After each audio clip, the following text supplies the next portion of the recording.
Issue 18 of Fantastic Four Volume 3 opens on top of a mountain as we look over Shadow City.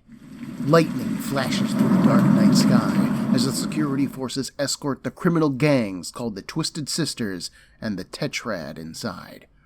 The Tetrad, which consists of Richard Reed, Stormy Sue, Grim Ben, and Matchstick Johnny, are all well encased in carefully designed suits and shackles meant to inhibit their powers and movement. Thanks to this, they are brought into the offices of Bedlam Purgatorium's chief administrator, Dr. Edwina Dantes. The doctor is flanked by the heroic Lockdown and Rosetta Stone, who know all too well how dangerous the Tetrad can be. Lockdown suspects that Richard let his group get captured, just so that he can prove how smart he is by breaking out. Dantes is sure that the Purgatorium can handle them. Their initial goal here is rehabilitation, she assures them, but the Purgatorium is also a prison. If the Tetrad won't be saved, then they will be kept. She signals the guards who begin separating the four, taking Sue to the women's wing. Sue reaches out for her darling Ricky, unwilling to go. Johnny laughs at her devotion. How can she trust Richard when he's the one who got them arrested to begin with?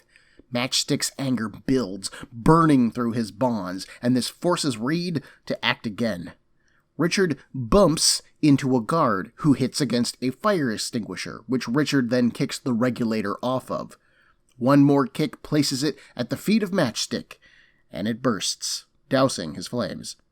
The guards pile onto him, beating him with their batons, and the Tetrad are finally separated.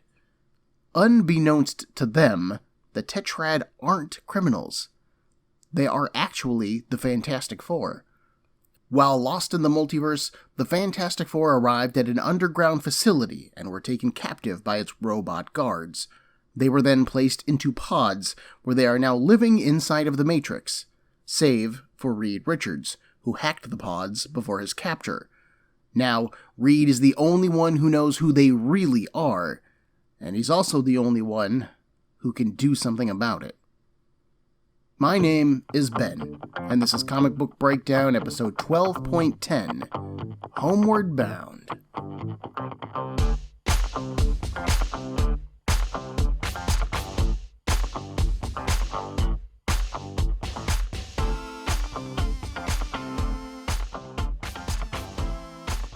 So author Chris Claremont has reestablished our basic concept right off the bat, nice and quickly. Dr. Dantes then observes the Tetrad in their separated cells. Richard is calmly meditating, although she's puzzled that he never even searched his cell for a potential way out. Grim Ben's shackles are coated in a sedative, otherwise his strength would make him impossible to imprison. Johnny is too hot-headed to come up with a plan all his own, while Sue has gone almost dormant. Dantes notes that it's almost like Sue only exists as an accessory to Richard. Without him, she's totally passive, devoid of a life all her own. And I'm sorry, maybe that's true under your pen, Mr. Claremont, but that is not true otherwise. There was a long period during the early 90s where Reed was believed dead, and Sue had to lead the Fantastic Four, and she did a great job. Sue not only navigated problem after problem, she also corralled strong personalities like Ben, Johnny, and Christophe Bernard, the heir of Dr. Doom, who was acting as Doom at the time. She also helped shepherd Scott Lang as Ant-Man, who was part-timing with the Fantastic Four at the time. Plus, she helped stop a conflict between the Watchers and the Celestials, and so much more. Even in the Heroes Reborn reality, Sue ran Storm Enterprises and was a successful businesswoman. Sue Storm is an amazing character when the author writes her that way. Now, having gotten my personal outrage at this slight aside, I don't think that Claremont is personally saying that Sue sucks. After all, this is an antagonist character analyzing our cast. These are her thoughts. Sue has been very docile in the past few stories, as she was possessed by the body-controlling alien called a mannequin, but she is also now operating as part of a computer program. She is what the computer has made her to be. I think that Claremont is noting this behavior because Sue's strength of will, her sheer independence, is going to come into play later. Dantes is underestimating Sue, while Claremont, and by extension we, the audience, know how dangerous she really is. Elsewhere in Shadow City, we move to the palatial estate of Nefer-Neth Senway, one of the richest women in the world. Nefer moves through the party that she's hosting with practiced ease, dressed in a pristine white gown and a golden Egyptian-style headdress, her long black hair framing her face. She takes a quick trip to an operations center that is found in the bowels of her home, where she finds her executive assistant, Jomo Kimanye, working at a computer. Then she begs him to tell her that Lockdown and Rosetta are needed somewhere, anywhere, just so long as it gets them out of this excruciating shindig. Jomo, who is a tall, handsome black man with short hair, replies that there is nothing going on tonight. The city is quiet. Nefer sighs and asks him to help her with this party then. The whole reason they're throwing it is in order to raise some money for the Earthquake Relief and Rebuilding Fund. And they need to get some old white men to cough up some mad money. So, a few things of note here. First, we obviously have the reveal regarding Lockdown and Rosetta's true identities as Jomo Kimanye and Nefer-Neth Senway. Nefer is clearly meant to be of Egyptian descent, a nationality that's not typically represented in American comics, so that's neat.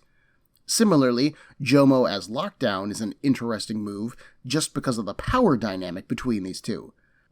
Nefer is a rich debutante, a comic role that people like Tony Stark and Bruce Wayne typically occupy, but they are also the leading character in their superheroics. But Lockdown, who is Nefer's assistant, gets the top superheroic billing in this story. Lockdown is the hero, and Rosetta is the junior partner, so that is a strange shift in the relationship. That would be like Alfred being Batman and Bruce Wayne his Robin. It is interesting, though, and makes me want to know more about how they got to where they are. Second, Lockdown's name is super similar to one that we have heard before. Back in Fantastic Four, issues 11 and 12, Ben Grimm had his mind switched with a Genosian named Jomo Kimane, which is almost the exact same name, just add a Y before the E in Kimane. So, is there a connection there, or is this just a coincidence? Maybe Claremont just has a list of names to be used, and he forgot that he already used this one before. That is possible. And finally, we have more evidence for my Batman theory! If you missed it last episode, then you missed my pitch that Lockdown and Rosetta are Claremont's reinterpretation of Batman and Robin. All of my evidence is pretty circumstantial, and there is no hard proof that I can find online, but goddamn if I don't have an Ancient Aliens level of conspiracy proof. Nefer refers to needing aid for earthquake relief and reconstruction in this story, which is weird. We didn't see anything in the last issue that indicated that Shadow City was suffering from earthquake damage. It just looked like a futuristic city. So why would she say this? What does it mean? What does it mean? Well, I think that this is a nod to 1999's Batman plotline called No Man's Land, in which Gotham City was devastated by an earthquake and then abandoned by the United States government. You ever see the Dark Knight Rises movie? Remember Bane taking over Gotham and ruling it like a personal city-state? That was inspired by this plotline, although in the comics, the various supervillains and gangs carved up Gotham City into their own personal territories. The possible Batman connection serves as a much better explanation as for why Nefer needs earthquake funds than anything that we've been shown in this book so far. I have one more piece of evidence later on, but that's it for now. We're going to come back to this idea. Back at Bedlam, we catch up with Reed. He has intentionally remained calm and quiet, allowing the guards to grow bored and unsuspecting. He recaps for us how and why he's in this mess, which we've already covered, but thanks anyways, and then he proceeds to break out. Richard produces a piece of currency, which looks like an undecorated piece of paper to me, but sure. He takes the paper money and then folds it. If you're wondering how a convict has cash on him, Richard says that he lifted it off the guard that he bumped into at the beginning of this issue. Richard then takes a deep breath, inflating his body as far as he can, and then he blows. The whistle that he generates... God, this is so dumb.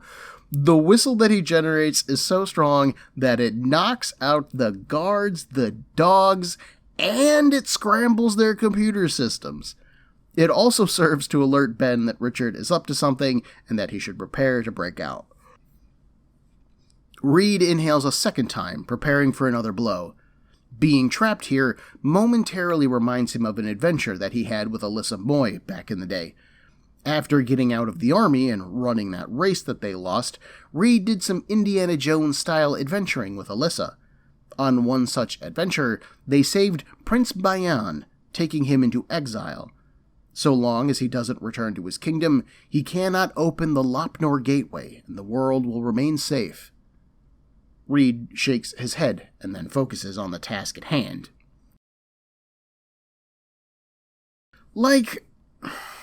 Okay, I have really honestly enjoyed Claremont's exploration of Reed Richards throughout this particular run. I like these past adventures that he's introduced and the new characters, namely Alyssa, and that they've introduced us to as well. And I like that Claremont is building something here, he's taking a throwaway panel from an issue from last year, he's added in a few details to draw us in, and hopefully we'll get a follow-up in the future. But having said that, oh, come on, man. How many ongoing background ideas do we need? The Fantastic Four promised to train Franklin in the responsible use of his powers, and that sure ain't happening right now. There's still a mysterious white-haired man who wants Franklin's power for his own. There's a threat to the universe that is so dangerous that even Roma is worried about it, and that's still on its way. The Buckeye and the Golden Sword Gang are maybe gonna go to gang war, and the head of the Golden Swords owes Alyssa a favor. Nothing about Caledonia makes any sense, and she is being hunted by Bounty, whoever she is. All the while, Sue is turning into a bug alien inside of a computer simulation that's being run in the negative zone. Do we really need Prince Bayan and the Lopnor Gateway, whatever that is, thrown on top of the pile? Huh? Do we? Okay, rant over. Reed inhales again, but this time he changes the pitch of his whistle, focusing it on the glass of his cell door. It cracks a little bit, he punches it, and his costume magically changes from prison green to tetrad red, and he's free. Reed then moves on to Ben and Johnny, who he frees, and he orders them to round up the guards and staff while he releases Sue. Johnny wants a little payback, but Richard orders him not to hurt anyone. Right now, Johnny is programmed to be a bloodthirsty criminal, but Johnny Storm would never want to hurt anyone like that. So, nice job, Reed. I like this bit of character work.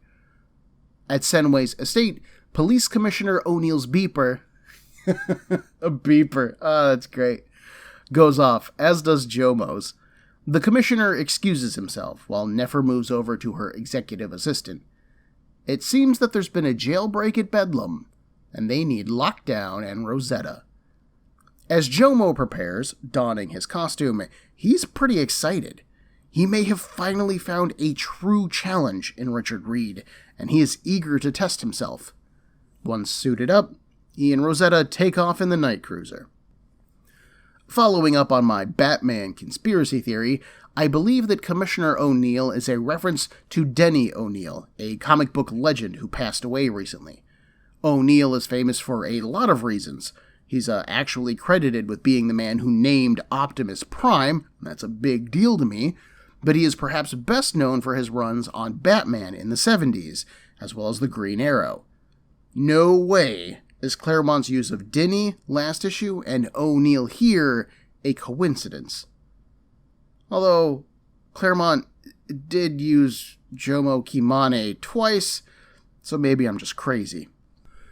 We move to Stormy Sue, who is one of the people knocked unconscious, although now that I think about it, Reed, Ben, and Johnny were totally unaffected. Huh. So were the Twisted Sisters, who now breach Sue's cell. In order to punish Richard for his betrayal last issue and their imprisonment now, they plan to turn Sue into one of them. The four women begin to dance, using their powers to transform Sue into a Twisted Sister. Helix creates an energy matrix, Gyre pulls DNA from that matrix, Ring Toss... Wait, Ring Toss? She was named Ringlet last issue. Yeah, I just double-checked. She was called Ringlet last issue, but she's called Ring Toss here. Damn it, Claremont! So, Ring Toss rebuilds those DNA strands into a new person, and Coil bonds them with Stormy Sue. In a brilliant flash of light, as Reed enters the room, it is now too late. Sue is now Torque. Gone is her prison uniform, replaced by red armor, bone armor, chains, blades coming out of her forearm armor, and platform shoes that have teeth on them. Torque turns to her sisters, and then hits them with a force field. Transform her body all you want. Sue Storm's mind and soul are hers alone. Then she turns to Reed and tells him that she misses her baby, returning to Franklin. So, does this mean that she remembers who she is? Reed asks. Sue honestly has no idea. There are so many different versions of herself running through her mind right now that she doesn't even know what real is. All she knows is that this, and she gestures to her pointy new outfit, isn't her. Reed tells her that he has a plan to get them out of this, but it's risky. What choice do they have? She trusts him totally. The pair kiss and redeclare their love for each other. The Tetrad reunites just in time for the rest of the prison to figure out that there is a jailbreak going on. Having secured the guards and staff, the other inmates want a slice of revenge themselves. Matchstick and Grim Ben hold the crowd back as Reed persuades them otherwise. Lockdown is the one who is the real threat here, not these guards. So long as they remain here, it is Lockdown's world, literally, and he is always going to win. So, first things first, they need some defenses. Lockdown arrives soon after and climbs into the ductwork. He dodges a laser grid, he takes down 3 other escapees, who I cannot map to Batman villains, which I think is lame, and then he keeps moving. Lockdown encounters Matchstick and Ben next, and beats them too, using a fire-retardant coagulant on Johnny and a neural disruptor on Ben. The only one left before him is Reed. Lockdown guesses that since Stormy Sue isn't here, then she must be the key to whatever Reed's plan is. Reed insists that this conflict is between them, these 2 men of genius. The question is whether Lockdown is the one running this game, or is he just another player in it? We then jump to her. We then jump to Sue, finding her kneeling on the ground. Reed told her to look within and envelop her true self in her force field. As she concentrates, the force field grows talons and spikes, generating around her physical body. This identity, the Stormy Sue one, is a false identity, but so is the transformation by the mannequin. Reed primed the genetic catalyst. All Sue has to do is trigger it and she will return to normal. So now she pushes, struggling against the mannequin shell, forming invisible claws of pure will. She pushes against the shell, and Sue Storm Richards emerges, human, whole, and relieved. Sue then begins the release sequences on the pods of the Fantastic Four. Before they're removed from the Matrix, though, she displays what's really going on here. Endless cells line the walls of the facility that they're in. They reached the horizon. There appear to be no end in sight, and robot nannies flit from pod to pod, watching over their charges. Reed scans over the data that his CompuSuit is processing, figuring that they are looking at an entire planet's population. Some terrible thing happened to their homeworld, forcing them to live underground. They then developed these pods to sustain their lives while the surface recovered enough for them to return. When the Fantastic Four appeared in this facility, the computer systems just assumed that they belonged there and that they should be added into the program. The data that he got could be wrong, but right now, that is Reed's best guess.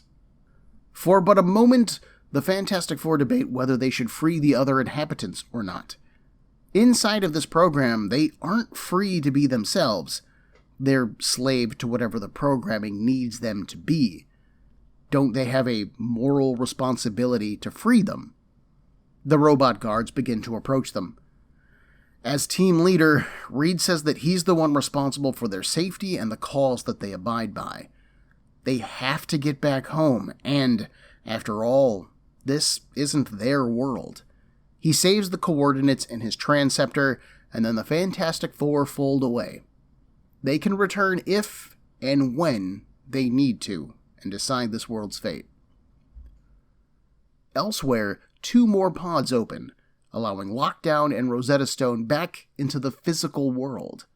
Lockdown is upset at Reed escaping the program, but Rosetta says that they are completely gone now. They've left this reality, dude. You're gonna have to accept that you lost this round. But that doesn't bother Lockdown. Their computers recorded Reed's final statement about returning and deciding the fate of the world, and that makes him a threat to the sanctity of Shadow City. He tells Rosetta to figure out where they went and to find a way for them to follow. The Fantastic Four are Shadow City's greatest threat, and no one escapes Lockdown. I kind of wish that I could have better separated issues 16, 17, and 18. Like, I think that issue 16 works really well as a standalone, and I kind of feel like I should have maybe covered it by itself. That would have made 17 and 18, which are basically a 2-part storyline anyways, a single episode. I might keep that in mind for figuring out release schedules for future stories. But I didn't. So we have the end of the Lockdown story here, and I have to say, overall, it works for me. Reed's escape, while kind of nonsensical, does feel smart, unpredictable, and very inventive. Why is it nonsensical, you might be wondering? Well, we've been shown that Reed's restraints are electronic and designed to keep him from stretching, totally encapsulating his hands. So, how could he steal that paper money from the guard in order to generate that sonic blast? How can Reed's sonic blast knock people unconscious, including the guards and Stormy Sue, but not himself, Ben, Johnny, or the Twisted Sisters? We're explicitly shown Reed in his prison outfit. It is a form-fitting green number, but when he punches out of his cell, he's back in his red-colored tetrad outfit. We are given no reason for why Matchstick didn't burn his way out of a cell. We're just basically told that he's too stupid to think of it himself. Come on, I don't know about that. And if Ben was doped up with sedatives that are on his shackles, how is he so easily able to rouse himself for the breakout? I'm not saying that he couldn't have gotten there eventually, but this was pretty quick, you know? Despite all of those problems, I still like this story. Reed is cunning and inventive. As with some of our earlier issues, Claremont continues to focus on what makes Reed such a good leader.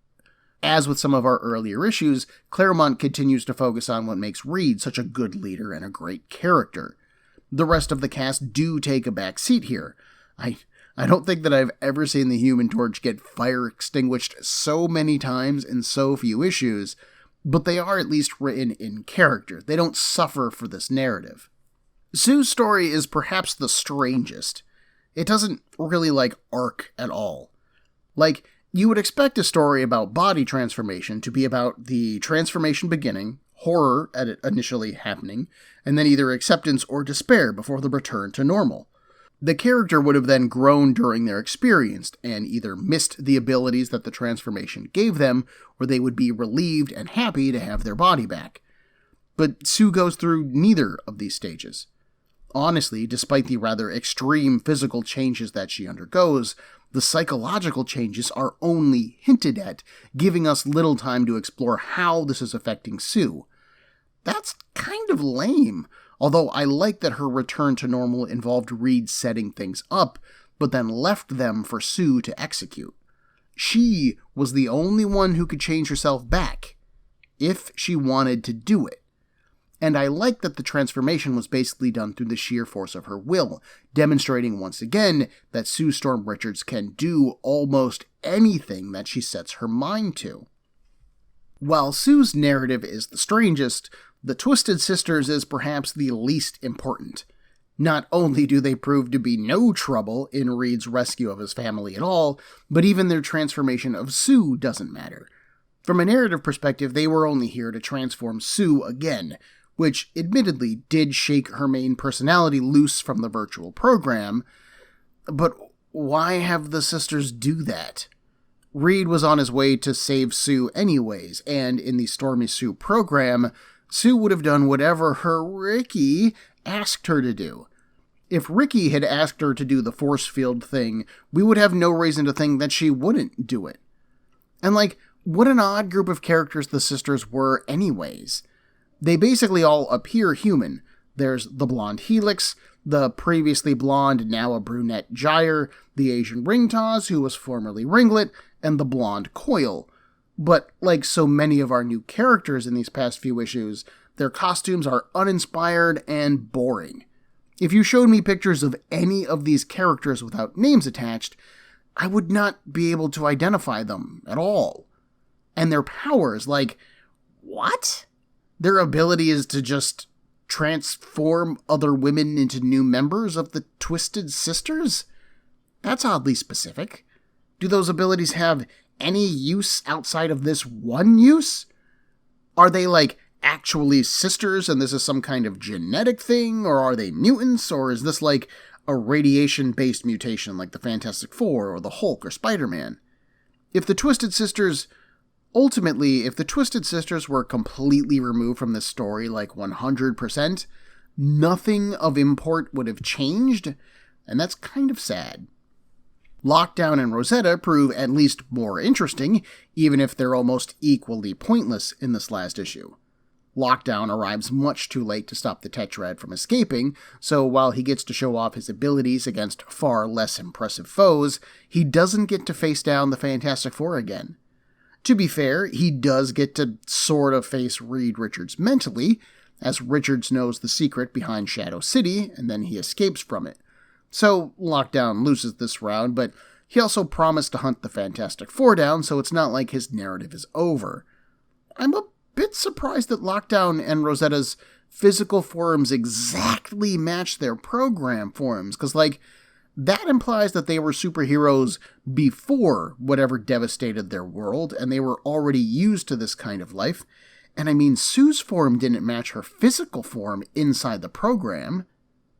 Actually, given that, why did Ben appear as the Thing inside of the program?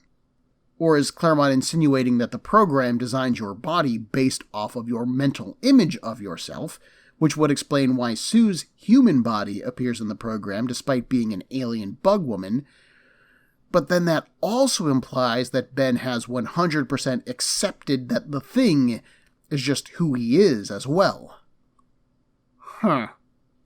Strange side note, when trying to research whether Lockdown and Rosetta were inspired by Batman and Robin or not, which I still think is the case, I found that they make one more appearance in the Marvel Universe. In only a few more publication months, Marvel would publish Contest of Champions 2 in the year 2000, and guess who wrote it? Good old Chris Claremont. And not only do Lockdown and Rosetta appear again, but I think that the story might be set on the world from issue 16. I'm currently debating whether or not I want to check this miniseries out, as it's only 5 issues, but I would honestly be buying it hoping for more Redwing, Lucas, Lockdown, and Rosetta. That's weird that it's 2 R-named females and 2 L-named males, but I don't think that they're really going to be the stars of the story. We'll see.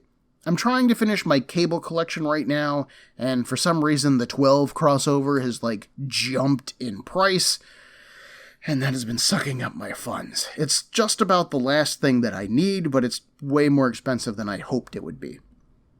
Strange side note number 2, Reed's adventure with Alyssa and Prince Bayan does end up being explored in a 2000s era miniseries called Before the Four, Reed Richards. It's 3 issues long, and it's written by Peter David, and he is a fantastic writer, but I have never personally read it. Like with The Contest, I'm considering picking it up, but I don't honestly know if I care all that much.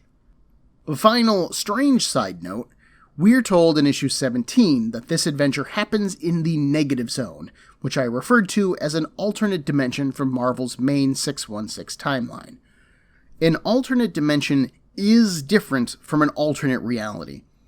Think of dimensions as subsets of a reality. If you listen to the Heroes Reborn Fantastic Four episodes, then you know that the Reborn Four traveled to their own version of the Negative Zone and met their own version of Blastar the Living Bomb Burst. So, yes, there is a Negative Zone paired with each alternate reality. However, the Negative Zone doesn't normally have humans in it. It's usually populated by, bugs or bugmen or strange aliens or whatever race Blastar is. Humans only tend to visit when they're passing through on a super adventure, but they leave Earth and then return to Earth. That being the case, what world was destroyed to set up Shadow City that had a human population? Where did this population come from to begin with? Who set up the computer program? Was it Lockdown and Rosetta? Do they police Shadow City and this population to make up for their failure to save their world? I almost wonder if Claremont even meant to set the story in the Negative Zone, because I kind of think that would have made more sense to just have the Fantastic Four move backwards in time for where they left issue 16. Check this idea out.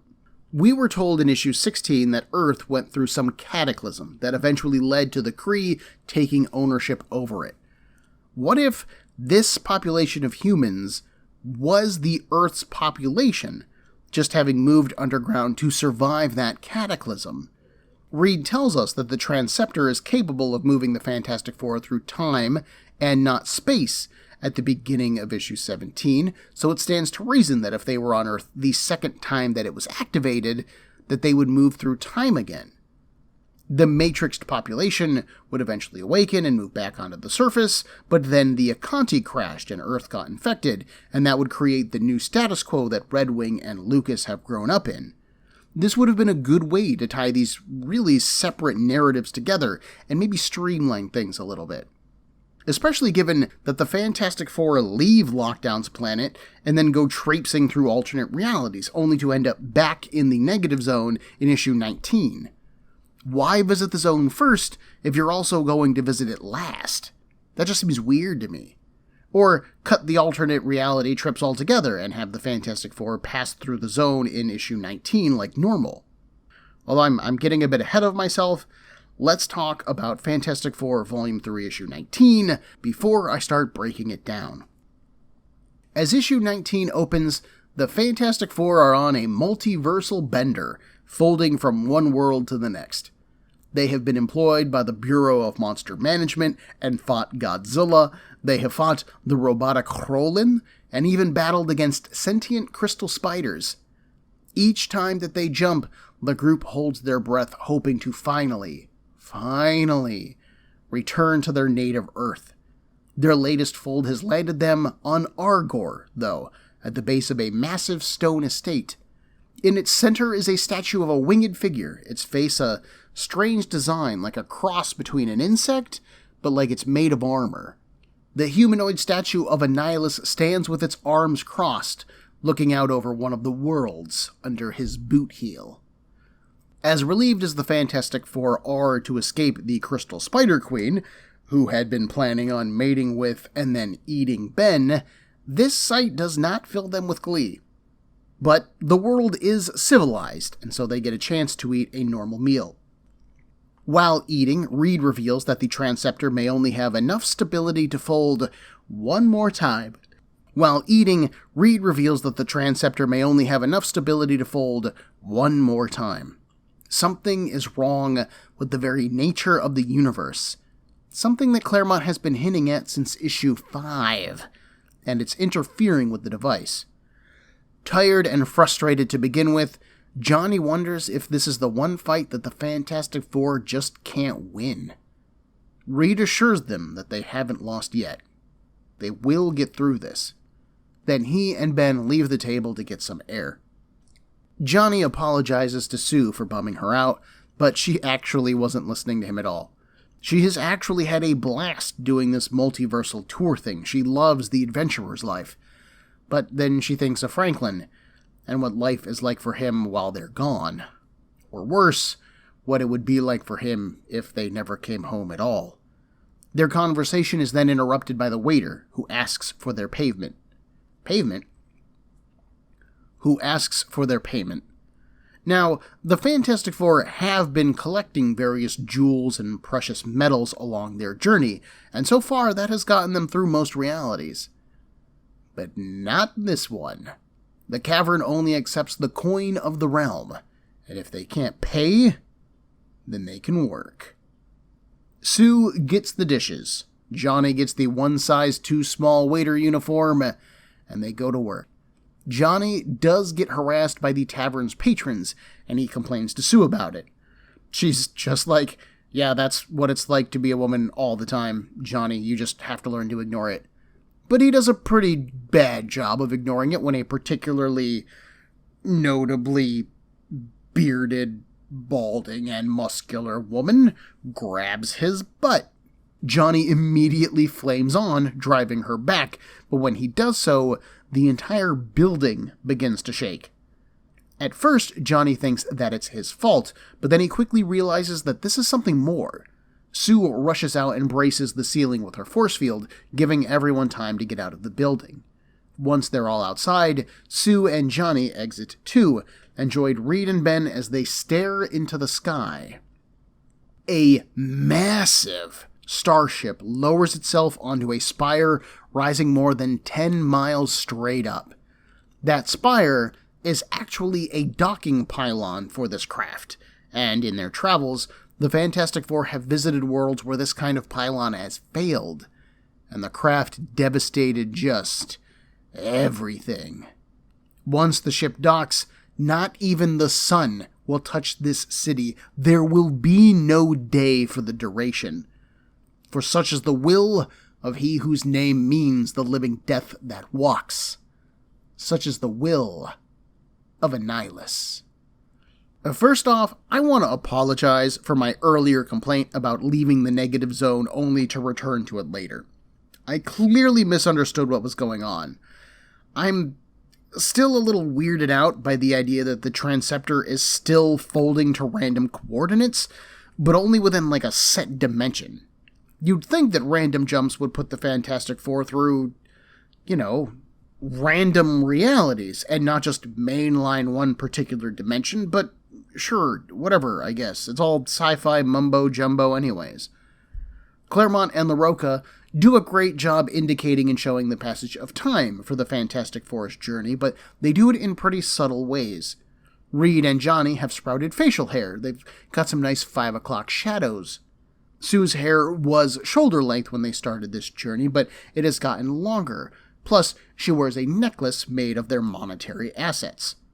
Similarly, the upper portion of Ben's costume has gotten torn away, so he's walking around in pants, but he's also shirtless. Classy.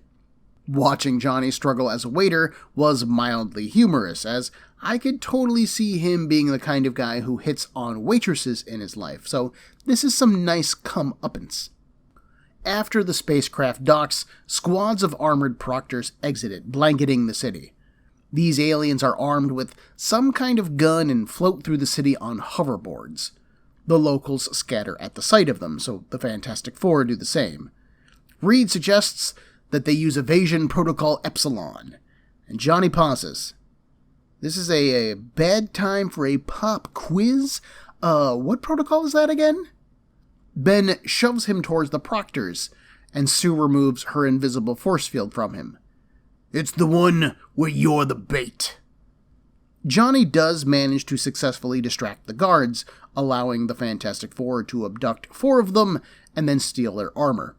As they're changing into the armor, a holographic projection of Anihilus appears over the city. He introduces himself. "Thanks, man. I'm sure your subjects don't know who you are." And he then encourages his people to turn over the invaders amongst them. Those who do will be rewarded. Those who work against him, well, they will share in his displeasure. Sue points out that these disguises will only get them so far. After all, they don't know any of Anihilus' army's protocols, call signs, passwords, none of that stuff. These suits will buy them some time, but not much else. Reed, however, is confident that they won't need much time, but he's also a bit distracted. The weapon that he is examining, that these proctors use, is based upon one of his designs. Remember back in issue 13 when Reed and Charlotte Jones were on the moon and they went to his vault, but it was empty and I was butthurt about the possible continuity problems that Claremont was creating with that scene? Well, it seems that whoever stole Reed's stuff has either been distributing it or selling the designs for it. Back at the time when we first talked about this, I said that that plotline would never get followed up upon. And it looks like I was wrong. Not that I have an answer to what happened yet, but Claremont is at least exploring the idea some more. See, this is why Claremont starts so many subplots, because then he can explore them at any time. It really honestly does keep me guessing as a reader, as I wasn't expecting this to be addressed at all, ever. That's honestly part of why I ended up buying his entire run on the Fantastic Four, because you get invested in these little moments that maybe don't seem like they're going to lead to something, but then do lead to something, and you want to see him explore as many of those ideas as possible. It's a really good way for a writer to tell lots of little stories over very long lengths of time, assuming that writer stays on the book for a long length of time. So, disguised as members of Anihilus' army, his forces, Reed, Johnny, and Sue escort their prisoner, Ben, to the pylon. But they can't actually access the elevator. Remember that passcode thing from earlier. So Reed has Sue lift them into the sky with her force fields. She lifts them 10 miles, straight up. There is some slight danger here, as Sue's concentration does begin to fail as they reach the nearest access port, and Reed still needs time to hack it. The team climbs in just as Sue drops, but Reed reaches out and catches her. It's played fairly seriously, as if Sue is actually going to fall to her death, but it's really no big deal. The pair apologize, each one for failing the other. Reed should have hacked faster, Sue should have concentrated harder, but they reconfess their love and they kiss and everything's grand.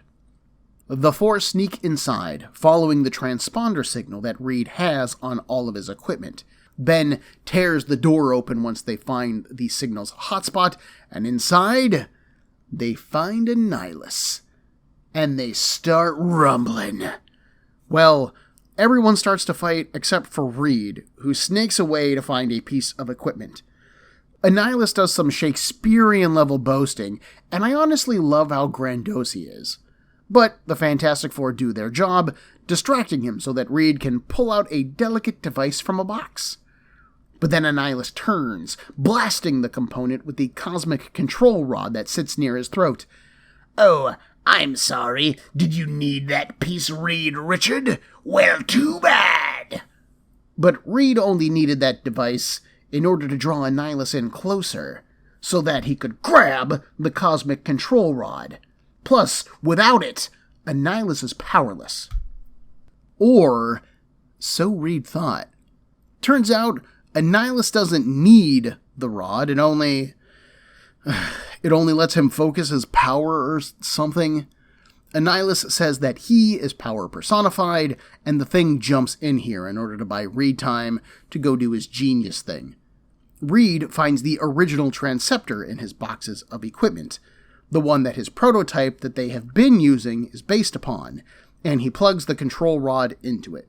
Using the rod's power, the Fantastic Four can now attune to Earth after some sci-fi gibberish that Reed spouts.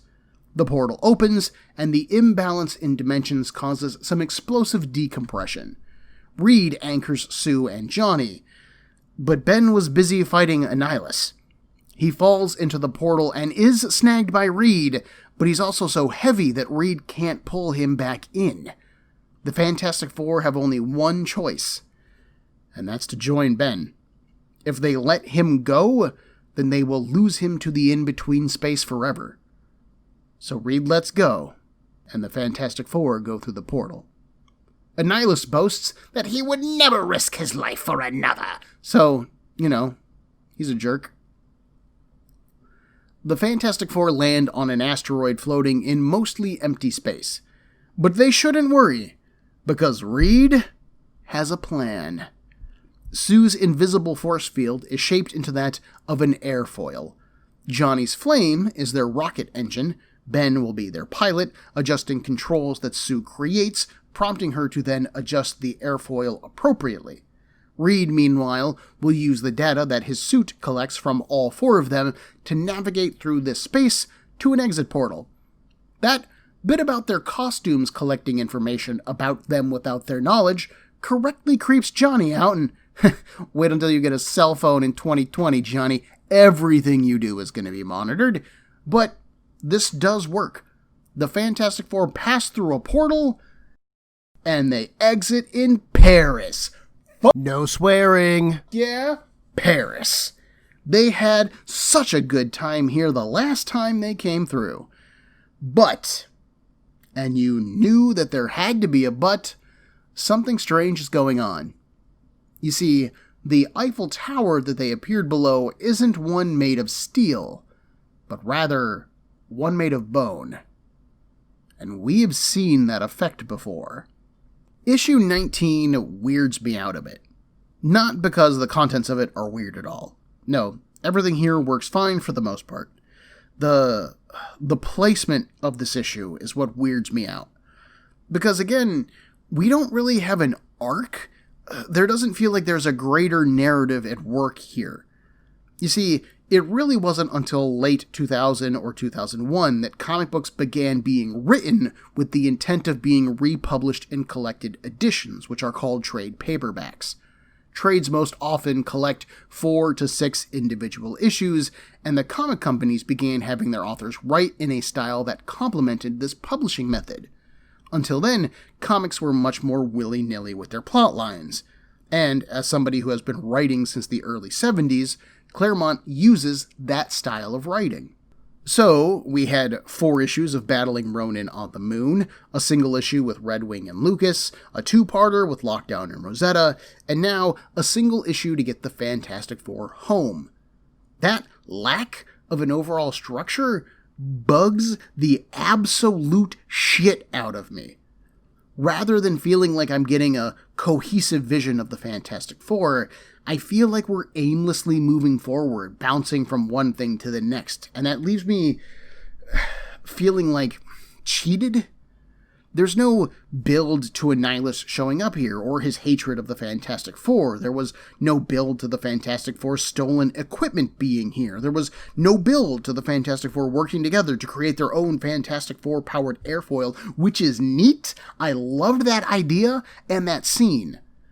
But like I said, nothing builds upon what came before it. It's all just stuff that happens and that makes it less enjoyable. There's also a moment where Ben is fighting Anihilus, where he talks about how the Fantastic Four exist to punch despots and tyrants like Anihilus in the face, and like, really?